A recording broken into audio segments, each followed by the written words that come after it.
Hello everyone and welcome back to the channel. This is Fair Value Finder and today we are doing another head-to-head. And this time we're looking at two giants in the telecom industry. And these are Verizon, VZ, and AT&T. They're huge in American telecommunications. We see here globally, China Mobile's first place, T-Mobile, Comcast, Verizon, AT&T, and then a series of international companies following that. But the two of interest today are the two right here. So the industry as a whole, honestly, quite a bit of stagnation. We're seeing that they kind of peaked back in 2011 and bottomed out in the 2010s, kind of on the way back up. So nothing crazy here. We're not expecting massive growth from these companies, but they do pay huge dividends. So we're taking a look at if they're reasonable as dividend stocks. Because I fell for the yield trap that was AT&T back when I first started investing. I've spoke about it previously in my videos, and I thought that 7% yield was incredible and bought a lot, over 100 shares. And then when they cut the dividend and things went south, that's when I finally learned my lesson and left that position. And now it is back to right about a 7% yield. So that seems to be what the market seems reasonable for the stock. But can they maintain that? Because they've already cut it recently. And that's where we're going to be looking into. So the main thing here that we're looking at is very stagnant on telecom spending. And then what we're really looking at is the number 4 and number 5 player in the space. So let's get into the numbers and see what is going on here. We'll start with the financials, as we typically do. These are per share numbers, and we're trying to see who has better current value and who has better growth prospects. So when it comes to revenue, clearly Verizon is doing more, but they're both pretty flat. And AT&T took a pretty big hit in 2021 going into 2022 when they branched off Warner Brothers and have settled into that new lower level. So for this, we're giving it to Verizon for both actual value and for the growth trend, because they are at least positive when it comes to this. Cost of goods, of course, if Verizon wins the first one, AT&T should win the second, and they do. When it comes to actual margins, gross profit, Verizon's clearly winning on the dollar value and pretty flat. AT&T, similar story to the revenue. The actual percentages, though, AT&T saw a huge boost from 21 to 2022. So they're really being bogged down by some of those non-telecommunication service things that they were doing. And it looks like their revenues have hopped up since then, up to what Verizon was experiencing the year before. But they did surpass. So that huge jump does give AT&T a better trend. They're becoming more of a pure telecommunications company. And I mean, even then, these margins are pretty high, with 60 being the 2020 number for Verizon and AT&T being on such a trend that they might be reaching that sometime soon. Expenses per share. Again, we're seeing Verizon very flat, AT&T drop off with the offshoot. Expenses as a portion of revenue. This is a very important number that we want to see downtrending. And honestly, AT&T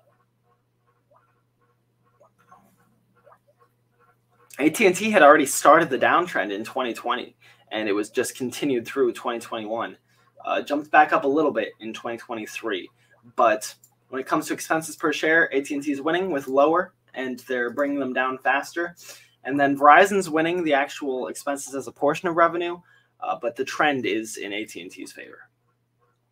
Net dollars, Verizon is winning across the board here. So AT&T is very high on expenses, and that is really hurting them.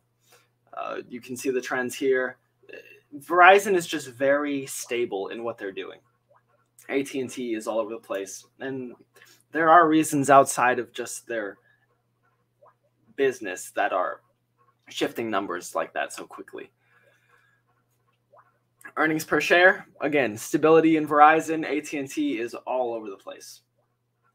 And Verizon's winning, but AT&T has a better trend because Verizon's essentially flat since 2019. AT&T is up a little bit on a per share basis.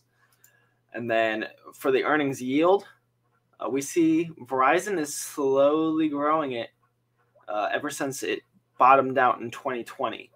And AT&T is all over the place, as always. But yet, they're still seeing growth upwards. So they're winning on the trend here. And that brings us down to the totals.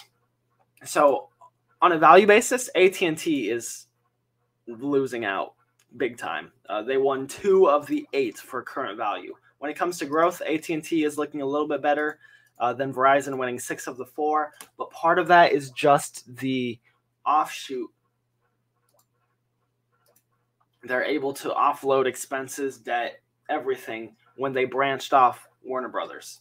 So it's very close on the trend front when you factor that in. So Verizon honestly is winning on the financials. So from a financial standpoint, I would rather be owning Verizon, especially since it's such a low growth business, not a whole lot of growth across the whole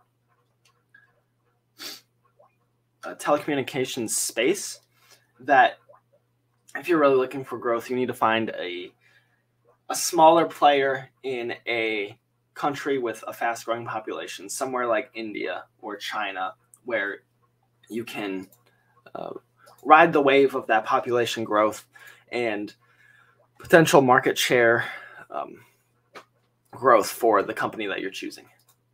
But when we look at everything else for these 2 companies, we're seeing AT&T has a lot of shares. So Verizon's winning on this, much less shares. You're buying a larger portion of the company. AT&T has been buying back shares while Verizon has been growing theirs. So 0.5% growth in Verizon, nothing crazy. 0.7% buybacks from AT&T. So I definitely want to side with AT&T on that, because that's almost a guaranteed 0.7 to 1% that you're getting just because the company's buying back shares. And Verizon's diluting you, so they need that much more growth to be able to actually drive value to you as a shareholder. Shareholders' equity, Verizon is winning out on this. They are growing theirs faster. It's been shrinking for AT&T, and this trend continues. Verizon is just going to blow them out of the water. Within a few years, they'll be doubled up. Free cash flow, about the same for them both. Shrinking across the board. Verizon is shrinking slower. We definitely do not like shrinking cash flows. So that is a red flag here. So I'd say growing share count, shrinking cash flows, red flag, red flag. We'll find some more as we go through, but definitely not good signs there for either company. Assets, Verizon has quite a bit more than AT&T, and they are growing it while AT&T's is shrinking. Again, that is in part due to Warner Brothers branching off, but even with the current value, Verizon is better. Liabilities, AT&T does have lower debt than Verizon. Surprisingly, they were able to offload a lot of that, and they were able to drive it down pretty significantly. So they're definitely winning out on the debt. The trend for it is a whole lot better too. Book value, still Verizon is winning out. They have assets that are so much higher that it's coming out to a higher book value and better growth on their front.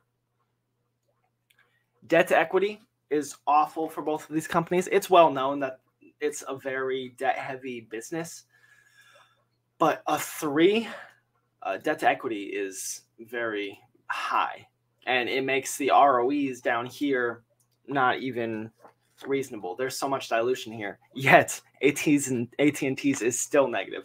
So I definitely would not want to touch AT&T right now. Verizon, I'm seeing at least 3 huge red flags that I really wouldn't want to buy into that one either. So I see why this industry does not get a whole lot of love, because when you look at the stocks down here, Verizon is significantly undervalued, over 50%.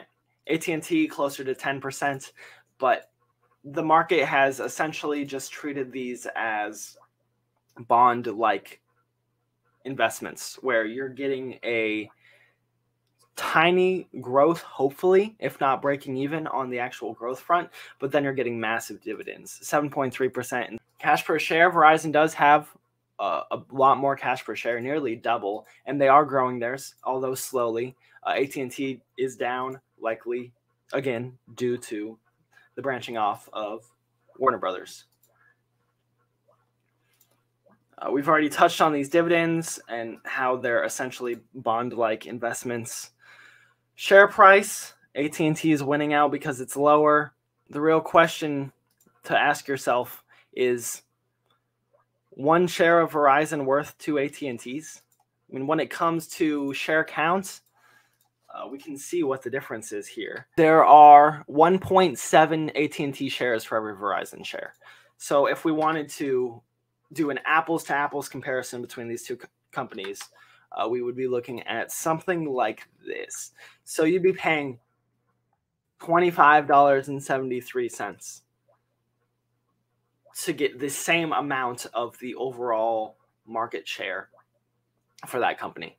And Verizon already is winning out on financials. They're winning out on essentially everything. Current value for the most part. There's a few where AT&T wins out. Growth, Verizon's winning out for the most part.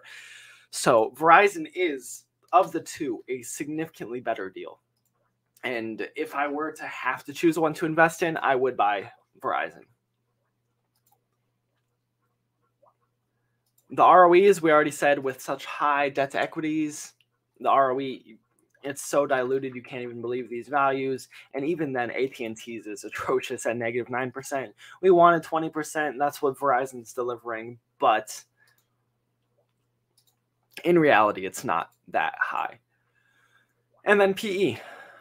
AT&T did have an awful year this last year, giving it a negative PE. They are looking at things turning around going forward, but still, even then, you'd be looking at about an 8 PE off this year's expectations in the current share price, which is about what you'd be paying for Verizon as well, 7.79.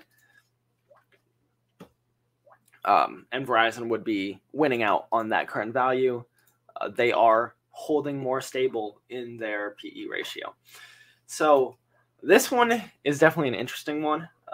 Clearly, I believe that Verizon, of the two, is a significantly better purchase.